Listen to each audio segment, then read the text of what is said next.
treating people as a resource to get productivity out of, at a very different, at a very base level. And, that is the, I guess, employee engagement 101, what not to do. And, at the end of the day, we all want to work at a place that we matter in some way.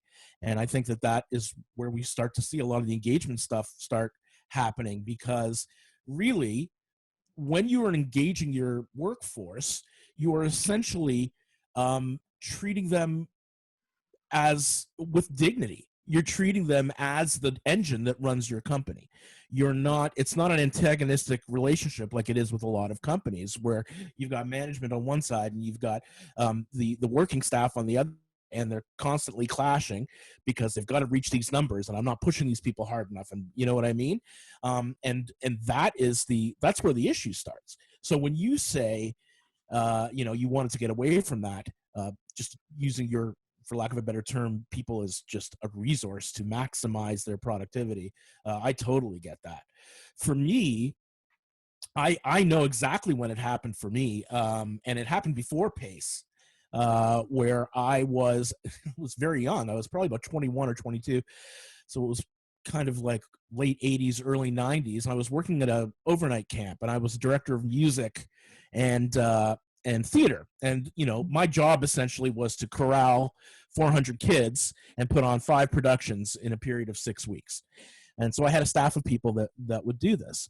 And so I really, wanted to make sure it worked out great. I would make sure, I had made sure everybody knew exactly what I wanted. Everyone knew exactly what I wanted them to do.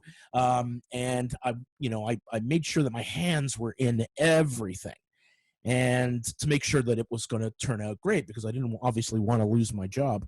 And what happened at the end of this season, we did the shows turned out good. At the end of the season, there's a self-evaluation that you would do at this camp.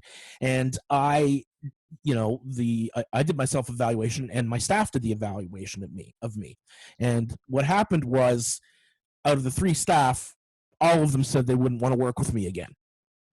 And the reason they said they wouldn't want to work with me, they didn't actually say, I shouldn't say that they said a reason.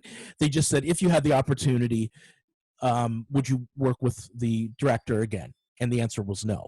And I was completely taken aback by that, because I thought I was giving them all the information they needed.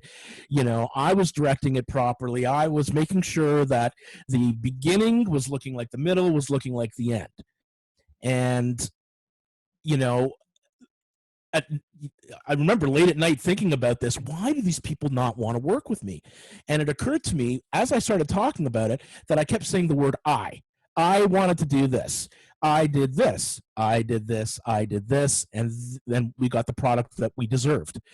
And not once in that sentence did I ever say, my team did this. My team put this together. My team, we produced this.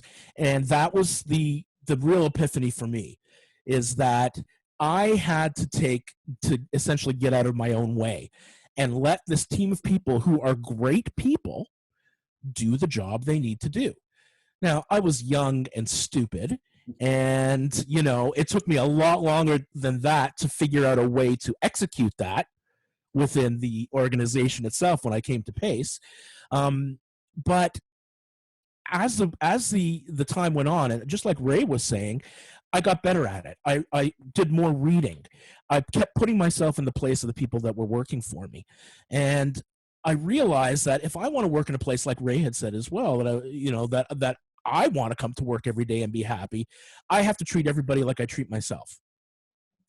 And that's where it kind of started going. That's where you started. And really, it's just empathy and that kind of stuff that actually pushes this in the right direction.